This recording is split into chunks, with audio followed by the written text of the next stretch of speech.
Wankhede stadium Mumbai के दिल में स्थित सिर्फ एक क्रिकेट मैदान नहीं है, यह भारत के क्रिकेट प्रेम का प्रतीक है। 1970 के दशक की शुरुआत से ही वानखेड़े ने क्रिकेट के इतिहास के कुछ अविस्मरणीय क्षणों की मेजबानी की है।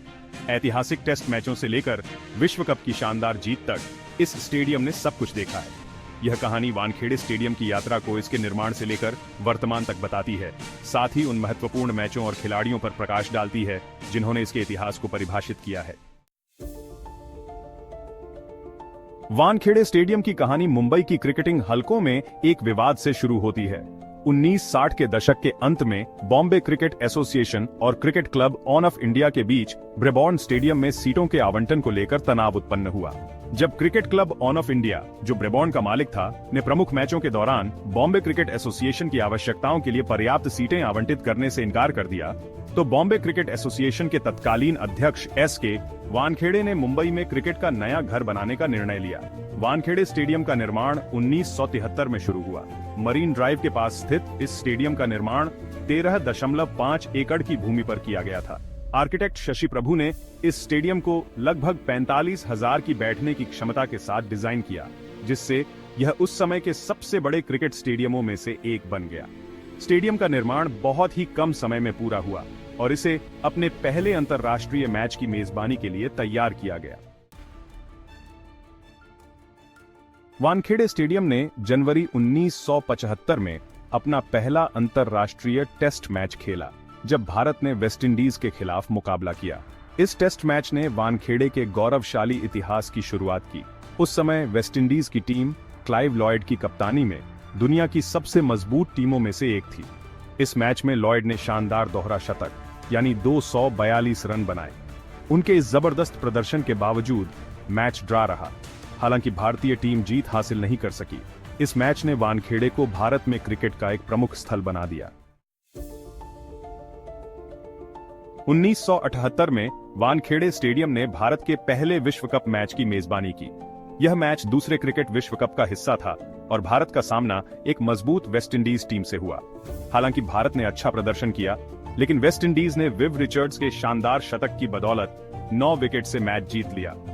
यह मैच महत्वपूर्ण था क्योंकि इसने वैश्विक क्रिकेट मंच पर भारत के प्रवेश को चिह्नित किया और भविष्य के विश्व कप टूर्नामेंटों में देश की सफलताओं की नींव रखी।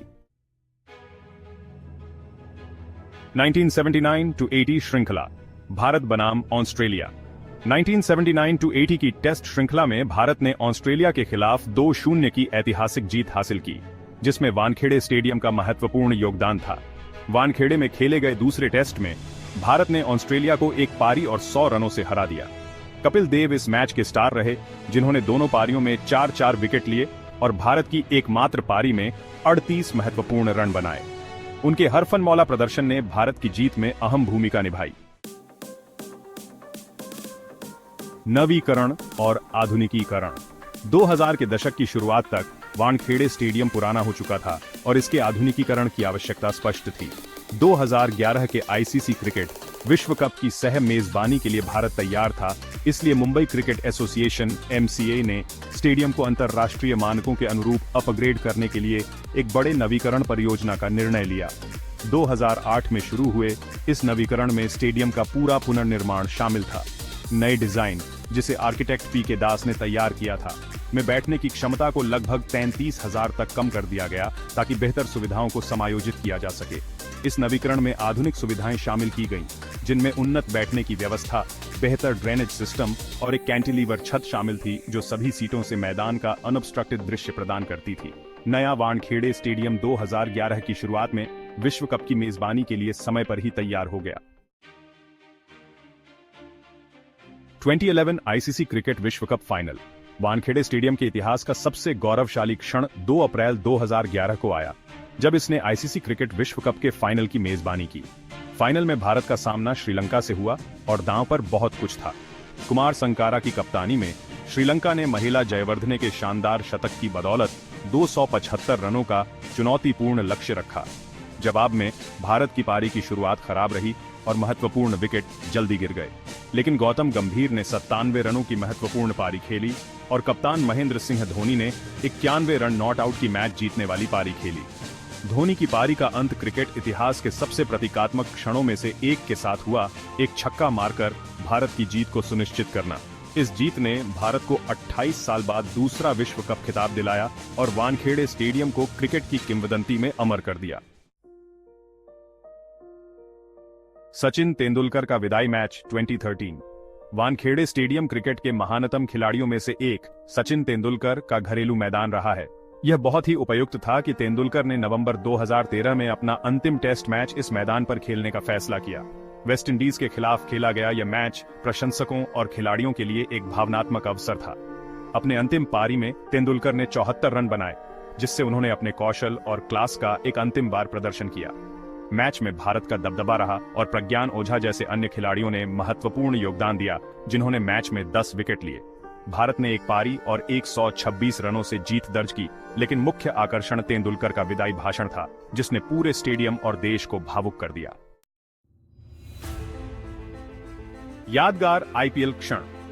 2008 में इंडियन प्रीमियर लीग यानी आईपीएल की शुरुआत के बाद से वानखेड़े स्टेडियम मुंबई इंडियंस का घरेलू मैदान रहा है, जो लीग की सबसे सफल फ्रेंचाइजी में से एक है। इस स्टेडियम ने कई रोमांचक मैचों और नाटकीय फिनिशों की मेजबानी की है। वानखेड़े में सबसे यादगार आईपीएल क्षणों में से एक 2019 में आया, जब मुंबई इंडियंस का सामना चेन्नई सुपर किंग्स से फाइनल में हुआ। रोहित शर्मा की कप्तानी में मुंबई ने 149 रन का मामूली स्कोर खड़ा किया। अंतिम ओवर में लसिथ मलिंगा ने शानदार गेंदबाजी करते हुए 9 रन बचाए और मुंबई इंडियंस को 1 रन से जीत दिलाई। इस जीत ने मुंबई को उनका चौथा आईपीएल खिताब दिलाया, जिससे वे उस समय की सबसे सफल टीम बन गई। अन्य उल्लेखनीय मैच। वर्षों से वानखेड़े स्टेडियम ने कई अन्य महत्वपूर्ण मैचों की मेजबानी की है।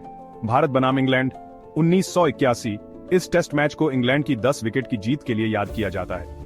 इयान बॉथम ने मैच में 13 विकेट लिए और इंग्लैंड की पहली पारी में 75 रन बनाए। भारत बनाम पाकिस्तान 1987। एक बहुत ही तनावपूर्ण माहौल में पाकिस्तान ने इस टेस्ट मैच में भारत को 16 रन से हराया। पाकिस्तान के इमरान खान ने दूसरे पारी में 5 विकेट लिए और अपनी टीम को जीत दिलाई। भारत बनाम दक्षिण अफ्रीका 2015। इस टेस्ट मैच में दक्षिण अफ्रीका की टीम पहली पारी में सिर्फ 121 रन पर आउट हो गई। रविंद्र जडेजा की शानदार गेंदबाजी के कारण, जिन्होंने 5 विकेट लिए, भारत ने 337 रनों से मैच जीत लिया। वर्तमान और भविष्य। आज वानखेड़े स्टेडियम भारत के प्रमुख क्रिकेट स्थलों में से एक बना हुआ है। यह अंतरराष्ट्रीय मैचों, आईपीएल गेम्स और घरेलू मुकाबलों की मेजबानी करना जारी रखता है, जो देश भर के क्रिकेट प्रेमियों को आकर्षित करता है। स्टेडियम की अद्वितीय लोकेशन, जो अरब सागर के पास स्थित है, इसे और भी खास बनाती है, क्योंकि यहाँ की समुद्री हवा अक्सर मैचों के नतीजों पर प्रभाव डालती है। मुंबई क्रिकेट एसोसिएशन ने स्टेडियम की सुविधाओं को और भी बेहतर बनाने की योजनाएं बनाई हैं, ताकि यह आने वाले वर्षों में भी एक विश्वस्तरीय स्थल बना रहे। एसोसिएशन स्टेडियम को अधिक पर्यावरण अनुकूल बनाने के विकल्पों की भी तलाश कर रहा है, जैसे कि वर्षा जल संचयन और सौर ऊर्जा उत्पादन की पहल। वानखेड़े स्टेडियम की कहानी मुंबई और भारत में क्रिकेट के समृद्ध इतिहास का एक प्रमाण है।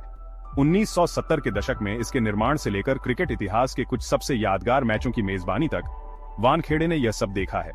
इस स्टेडियम ने महान प्रदर्शन, भावनात्मक विदाई और ऐतिहासिक जीत का मंचन किया है। जैसे जैसे वानखेड़े स्टेडियम विकसित होता रहेगा, यह एक पवित्र स्थल बना रहेगा, जहां क्रिकेट की आत्मा जीवित रहती है और जो आने वाली पीढ़ियों के प्रशंसकों और क्रिकेटरों को प्रेरित करता रहेगा।